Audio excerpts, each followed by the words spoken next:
Hello dear children, once again we are going to learn an interesting lesson from your environmental studies textbook, and that is understanding time. Now, what can you see children on the screen? Yes, it is a calendar. Now I am going to ask you some questions. For what purposes do we use a calendar? We all have calendars at home, haven't we? आपल्या सगळ्यांकडे घरी calendars आहेत, हो की नाही?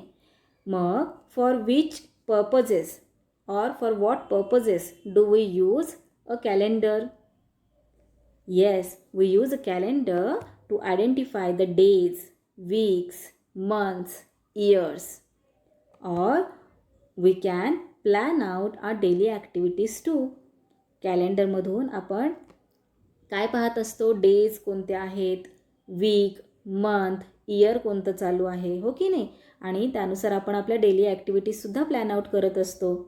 मग answer काय असणार आहे? We use a calendar to identify days, weeks, months and year. We can identify the particular time in which we are living. We can plan our daily activities too. Okay children, now the next question is, when and why do you turn the pages of a calendar? तुम्ही कॅलेंडरचे pages केव्हा आणि का turn करता? The pages of a calendar is turned on completion of dates of a particular month. It becomes necessary to get another page of it for the next month. आता समजा आता September month चालू आहे, तर September मंथचे 30 days असतात. 30 days संपले की आपण काय करतो? नेक्स्ट पेज कॅलेंडरचं टर्न करतो, कारण की नेक्स्ट मंथ चालू होणार असतो. त्यामुळे आपण काय करतो? नेक्स्ट मंथसाठी पेज कॅलेंडरचं टर्न करतो. Okay. Now the next question is, what do the numbers in a calendar tell us? कॅलेंडरमधले नंबर्स आपल्याला काय सांगतात? The numbers in calendar tell us dates. कॅलेंडरमधले जे नंबर्स असतात ते आपल्याला काय सांगतात? डेट्स सांगतात. प्रत्येक नंबर हा त्या दिवसाची कुठली डेट आहे ते सांगत असतो. अजून काय सांगतात हे नंबर्स? कुठलं इयर चालू आहे, कुठला मंथ चालू आहे हे सुद्धा सांगतात, हो की नाही? Now children, time has 3 parts. टाईमला 3 पार्ट्समध्ये डिवाईड केलेलं आहे. What has gone by is the past. What is going on now is the present. What is yet to come now is the future. आता जे होऊन गेलेलं आहे ते आहे पास्ट, जे आत्ता चालू आहे ते आहे प्रेझेंट, आणि जे अजून यायचं आहे ते आहे फ्युचर. आता today is Monday. The word today shows the present time. आज मंडे आहे, तर आपण काय म्हणतो? Today is Monday. मग टुडे हा वर्ड काय शो करतोय? की प्रेझेंट टाईम शो करतोय. Now tomorrow is my birthday. उद्या तुमचा बर्थडे आहे, मग तो अजून आलेला नाही आहे. आजचा दिवस संपला की उद्या येणार आहे, आणि उद्या मग तुमचा बर्थडे आहे. मग टुमॉरो हा वर्ड काय शो करतोय? की तो फ्युचर आहे. The word tomorrow shows the future. Yesterday, Granny told me a story. The word yesterday shows the past. आता इथे yesterday हा वर्ड काय शो करत आहे? पास्ट शो करत आहे. Time can be understood using means such as calendar, school timetables, etc. Now children, in the school you must be waiting for the recess because you want to eat yummy tiffins, and you want to play with your friends too. So, you all are waiting for the recess time, aren't you? That means what? Unknowingly, you must be calculating time in your minds. तुम्ही स्कूलमध्ये जेव्हा रिसेसची वाट बघत असता, त्यावेळेस तुम्ही काय करत असता? फर्स्ट पिरियड संपण्याची वाट पाहता, मग सेकंड पिरियड, थर्ड पिरियड, आणि त्यानंतरनं तुमची रिसेस असते. म्हणजेच तुम्ही अननोइंगली काय करत आहात? तुम्ही टाईम कॅल्क्युलेट करत आहात. ठीक आहे. आता इथे मुलांनो स्टॅच्यू आहे, कॉईन्स आहेत आणि शार्ट्स ऑफ पॉटरी आहेत. ठीक आहे. It is important to understand time for studying history. हिस्ट्रीचा अभ्यास करण्यासाठी टाईमला समजणं, वेळेला समजणं हे फार इम्पॉर्टंट आहे. Sometimes old statues, coins, shards of pottery. आता इथे स्टॅच्यू म्हणजे पुतळा, तुम्हाला सगळ्यांना माहिती आहे. इथे जो पुतळा दिसतोय तो अर्धवट तुटलेला आहे, पूर्ण पुतळा नाही आहे. ठीक आहे. खूप जुने असे कॉईन्स आहेत. हे कॉईन्स फारच जुने आहेत. आणि शार्ड्स ऑफ पॉटरी म्हणजे काय, तर मातीची जो भांडी असतात त्यांचे तुटलेले पीसेस, त्याला म्हणणार शार्ड्स ऑफ पॉटरी. मग sometimes old statues, coins, shards of pottery et cetera are found while digging the foundation of a building.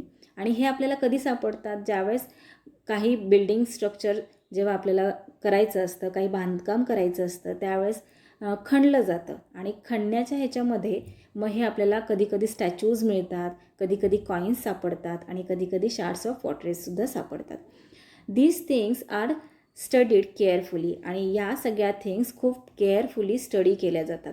Expert persons means those person who knows these things better. These things are studied carefully by the expert persons. जे expert persons असतात, या सगळ्यांचा अभ्यास करणारे जे कोणी लोक असतात ते या थिंग्सचा व्यवस्थित अभ्यास करतात. ठीक आहे. आणि through this studies we come to know about the period of time to which they belong. आणि ह्या सगळ्या अभ्यासानंतरनं जे एक्सपर्ट पर्सन्स आहेत ते यांचा अभ्यास करतात आणि त्यानंतरनं आपल्याला असं कळतं की या सगळ्या थिंग्स कोणत्या काळातल्या आहेत. ठीक आहे.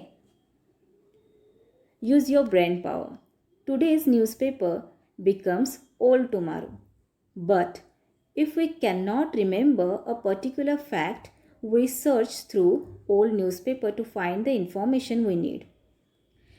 This means that today's newspaper will tomorrow become an important means of getting to know history. आता आजचा न्यूजपेपर आपण आला की तो रीड करतो आणि बाजूला ठेवून देतो, म्हणजे तो आता ओल्ड झालेला आहे. ठीक आहे. आणि उद्या जेव्हा नवीन पेपर येतो, आपल्याकडे न्यूजपेपर येतो आणि आपल्याला एखादी त्यातली गोष्ट लिंक करायची आहे दुसऱ्या न्यूजपेपरबरोबर, तर आपण जे जुने पेपर्स आहेत ते सर्च करतो, शोधतो आणि त्यातली ती न्यूज शोधतो. ठीक आहे. आता तुम्हाला स्कूलमधून काही ॲक्टिव्हिटीज देतात, तुम्हाला गणेशाचे पिक्चर्स स्टिक करायचे आहेत, अशी काही ॲक्टिव्हिटी असते किंवा अजून काही ॲक्टिव्हिटी असतात. तर त्यासाठी तुम्ही काय करता, जुने न्यूजपेपर्स फाइंड आउट करता आणि त्यानुसार तुमची ॲक्टिव्हिटी कंप्लीट करता. याचाच अर्थ काय, तर तुम्ही हिस्ट्रीमध्ये जाता. ओके. आणि त्या सगळ्यांचा अभ्यास करता. This means that today's newspaper will tomorrow become an important means of getting to know history. ठीक है? Children, can you tell how do we measure time? To understand time, we divide it into seconds, minutes, hours, day and night, fortnight, month and year. टाईमला समजून घेण्यासाठी आपण वेळेला divide केलेला आहे. ठीक आहे. आता मला सांगा मुलांनो, 60 सेकंड्स म्हणजे किती minute? Yes, 1 minute. 60 seconds means 1 minute. आणि 60 मिनिट्स म्हणजे काय, तर 1 आवर. आणि 24 आवर्स म्हणजे होतो 1 डे. तसंच फोर्टनाईट म्हणजे 15 डेज. 15 डेजला मिळून एक फोर्टनाईट होतो. मग असे 2 फोर्टनाईट्स झाले की 1 मंथ होतो. आणि 12 मंथ्स झाले की 1 इयर होतो. In this way time can be measured. आणि अशा पद्धतीने टाईम हा मेजर केला जातो. Water clocks and the calendar are instruments of measuring time. टाईमला मेजर करण्यासाठीचे जे इन्स्ट्रुमेंट्स आहेत कोणकोणते आहेत? Water clocks and the calendar. Okay. आता इथे वॉटर क्लॉक दाखवलेला आहे मुलांनो, हे आहे वॉटर क्लॉक. ठीक आहे. Now we are going to see the mechanism of it. आपण याचं मेकॅनिझम बघणार आहोत ना. What is mechanism? Mechanism means how does it work, हे कसं काम करतं. During ancient time people were using water clocks. We Indians call this water clock as ghatika yantra. खूप जुन्या प्राचीन काळात लोक हे वॉटर क्लॉक यूज करत होते आणि आपण इंडियन्स या वॉटर क्लॉकला घटिका यंत्र असं म्हणतो. आता हिस्टॉरिकल मूवीज ज्या असतात किंवा हिस्टॉरिकल सिरियल्स असतात त्याच्यामध्ये असं दाखवलं जातं की घटिका यंत्र, वेळेला मेजर करण्यासाठी त्यांच्याकडे घटिका यंत्र असायचं. आतासुद्धा बऱ्याच सिरियल्समध्ये आपण हे घटिका यंत्र पाहतो. तर हे कसं काम करतं? To calculate time, empty container with a hole was placed inside a large container filled with water. एका मोठ्या कंटेनरमध्ये पाणी घेतलं जातं आणि त्या मोठ्या कंटेनरमध्ये एक छोटंसं बोल त्या पाणी भरलेल्या कंटेनरमध्ये ठेवलं जातं आणि ते जे छोटं बोल असतं त्याला छोटंसं असं छिद्र असतं आणि हा बोल त्या पाण्यावर ठेवला जातो. पाण्यावर ठेवल्यानंतरनं त्या बोलमध्ये हळूहळू थोडं थोडं थोडं थोडं पाणी असं त्याच्यामध्ये भरत जातं आणि जेव्हा तो छोटा बोल पूर्ण भरला जातो तेव्हा तो बोल पूर्ण पाण्यामध्ये सिंक होतो आणि त्याच्यानुसार टाईम मेजर केला जातो. When empty container with a hole was filled it sinks and settle down at the bottom. Then it use to mark passing of certain time. आणि त्यानंतरनं आता तो छोटा बोल भरण्यासाठी सपोज हाफ ॲन आवर लागत असेल तर मग असं समजलं जातं की आता हाफ आवर कंप्लीट झाला. किंवा काही बोल्स असे असतात की त्यांना पूर्ण भरून सिंक होण्यासाठी 1 आवर लागतो. मग ते असं मेजर करतात की आता 1 आवर कंप्लीट होतो. ठीक आहे, अशा प्रकारे हे वॉटर क्लॉक यूज केलं जात होतं. Now an hour glass. This is hour glass. Okay children, do you know in the 14th century the hourglass came into use in Europe. 14th centuryमध्ये हा आर ग्लास युरोपमध्ये सगळ्यात आधी वापरात आणला गेला. It consisted of 2 connected glass vessels fitted in a wooden frame. Dry fine sand was poured into one of the vessels. The connecting hole between the vessels allowed the sand in the top vessel to fall into the lower vessel. The hourglass was constructed in such a way that it took 1 hour for all the sand to fall from one vessel into the other. The clock was turned over as soon as all the sand had fallen into the lower vessel. This is how a period of 1 hour was measured. These clocks were used in India too. आता हे and hour glass आहे. ठीक आहे, तर याच्यामध्ये ही जी frame दाखवलेली आहे या पिक्चरमध्ये ती फ्रेम वुडन फ्रेम असते आणि मधले जे वेसल असतात ते ग्लासचे असतात आणि त्याच्यामध्ये वरच्या वेसलमध्ये फाईन सँड असते. फाईन म्हणजे अगदी छोटी बारीक अशी सँड असते त्याच्यामध्ये टाकलेली आणि मध्ये छोटंसं होल असतं आणि ती सँड त्या होल थ्रू हळूहळू करून खालच्या वेसलमध्ये पडत असते आणि ती जेव्हा पूर्ण खालच्या वेसलमध्ये जाते त्यावेळेस 1 आवर मेजर केला जातो आणि जेव्हा ती पूर्ण खालच्या वेसलमध्ये येते त्यावेळेस ते आवर ग्लास परत उलटं केलं जाते आणि परत नेक्स्ट 1 आवर त्याच्यानुसार काउंट केला जातो. आणि हे सगळ्यात आधी कुठे यूज झालं तर युरोपमध्ये यूज झालं. Now try this. Stick photographs of yourself from the past and present in the frames below. In the frame of the future, draw a picture of what you will look like in 20 years. आता इथे एक activity दिलेली आहे ज्याच्यामध्ये तुम्हाला पास्टचं picture stick करायचं आहे, नंतरनं प्रेझेंट म्हणजे आत्ता तुम्ही कसे दिसता आहात, आत्ताचं तुमचं लेटेस्ट पिक्चर, आणि पास्ट म्हणजे तुम्ही जेव्हा छोटे होतात, छोटंसं बाळ होतात तेव्हाचं तुमचं पिक्चर, आणि फ्युचरमध्ये आफ्टर 20 इयर्स तुम्ही कसे असाल, कसे दिसाल ते इमॅजिन करायचं आहे आणि त्याचं पिक्चर इथे स्टिक करायचं आहे. खूप छान ॲक्टिव्हिटी आहे ना मुलांना. Now children, can you tell why do we make partitions of time in different ways? For convenience of everyday work, time is divided in different ways.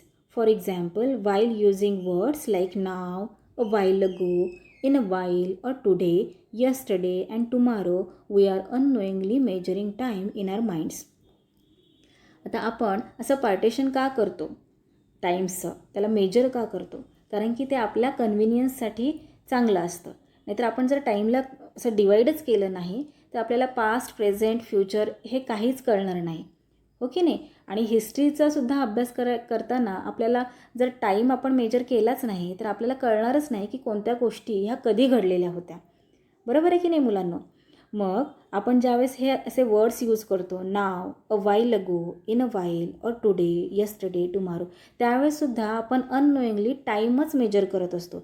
जसे की आपण असं म्हणतो की नाही, just now she has completed her work, म्हणजे तिचं work हे आत्ताच कंप्लीट झालेलं आहे. म्हणजेच काय, तर आपण टाईम मेजर करतो आहे की तिचं वर्क हे आत्ताच कंप्लीट झालेलं आहे. अ व्हाईल अगो, मग आपण कसं म्हणतो, I have completed my homework a while अगो, म्हणजे एक थोड्या वेळापूर्वी माझं वर्क हे पूर्ण कंप्लीट झालेलं आहे. मग हे आपण असे वर्ड्स जे यूज करतो त्याच्यानुसार आपण अननोइंगली टाईमच मेजर करत असतो. Okay, now next, what we have learned. आपण काय शिकलो मग आता या सगळ्या अंडरस्टँडिंग टाईम या लेसनमधून काय शिकलो आहोत? तर for convenience of day to day work time is split in two parts. आपल्या डे टू डे वर्कमधच्या कन्व्हिनियन्ससाठी, त्या सोयीस्कर जावं यासाठी आपण काय केलेलं आहे, टाईमला डिवाईड केलेलं आहे. पास्ट, प्रेझेंट आणि फ्युचर यामध्ये आपण टाईमला डिवाईड केलेलं आहे. When we use words like right now, in a while, a letter, we unknowingly measure time in our minds. Time is measured by using instruments such as clock, calendars and school timetables. आपण टाईमला major करतो आणि त्याच्यासाठी इन्स्ट्रुमेंट्ससुद्धा आहेत. जसं की clocks आहेत, calendars आहेत, स्कूल टाईमटेबल्स आहेत, हो की नाही. आणि एन्शियंट पिरियडमध्ये काय होतं, तर एन्शियंट पिरियड्समध्ये काय होतं, वॉटर क्लॉक होते टाईम मेजर करण्यासाठी, अँड आर क्लॉक होतं टाईम मेजर करण्यासाठी. पण नाव टुडेज, आताच्या आपल्या डेजमध्ये काय आहे, तर आपल्याकडे कॅलेंडर्स आहेत, क्लॉक्स आहेत, वॉच आहे आपल्याकडे. आपण हातातलं वॉच असतं, भिंतीवरचं वॉच असतं, त्या वॉचनुसार आपण टाईम कॅल्क्युलेट करत असतो, seconds, minutes, hours, day, okay नाही. Time is divided into parts such as second, minute, hour, day and night, or week, fortnight, month and year. We get an understanding of time through historical buildings or an old objects like coins, statues or shards of pottery found in an area. ज्यावेळेस आपण काही बिल्डिंग्सचं structure बांधकाम करण्यासाठी ज्यावेळेस आपण जमीन खणत असतो त्यावेळेस आपल्याला जुन्या काळातले कॉईन्स सापडतात, जुन्या काळातल्या मूर्ती सापडतात, हो की नाही, स्टॅच्यूज सापडतात. आणि जे एक्सपर्ट्स असतात की जे या सगळ्यांचा अभ्यास करतात, ते कसं काय अभ्यास करतात, तर ते त्यांच्या ज्ञानानुसार, त्यांच्या अभ्यासानुसार ही जी थिंग आपल्याला सापडली आहे, आता समजा एखादा स्टॅच्यू सापडला असेल किंवा काही कॉईन्स सापडले असतील, तर ते कॉईन्स आणि स्टॅच्यू कोणत्या काळातले आहेत, त्याचा टाईम काय होता, हे त्यांच्या अभ्यासातून शोधून काढतात. म्हणजेच काय करतात, तर ते टाईमला इंडिकेट करतात, कुठल्या टाईममधलं ही थिंग आहे, हो की नाही. They help us to understand the history of that place. आणि त्याच्यावरूनच आपल्याला काय कळतं की त्या प्लेसमधली हिस्ट्री कशी होती. आता एखाद्या ठिकाणी आत्ताच्या काळामध्ये आपण जर बांधकाम करायचं आहे आणि तिथे आपण खणलं आणि त्या ठिकाणी आपल्याला काही वस्तू सापडल्या, तर आपण त्याचा अभ्यास करतो. आपण म्हणजे जे कोणी एक्सपर्ट पर्सन असतात ते त्या थिंग्सचा अभ्यास करतात आणि त्या काळामधलं राहणीमान कसं असेल, त्या काळामधले लोक कसे होते, हे या सगळ्याचा अभ्यास हे केला जातो. त्यामुळे हिस्ट्री, त्या प्लेसची हिस्ट्रीसुद्धा आपल्याला कळते, हो की नाही मुलांना. So children, today we learned about time, how to measure it and the instrument which are use to measure time in today's time and the past time. So children, I hope you are clear with understanding time. So we will meet again in our next video of more such new and interesting lessons. Till then, keep learning, keep enjoying. Bye bye.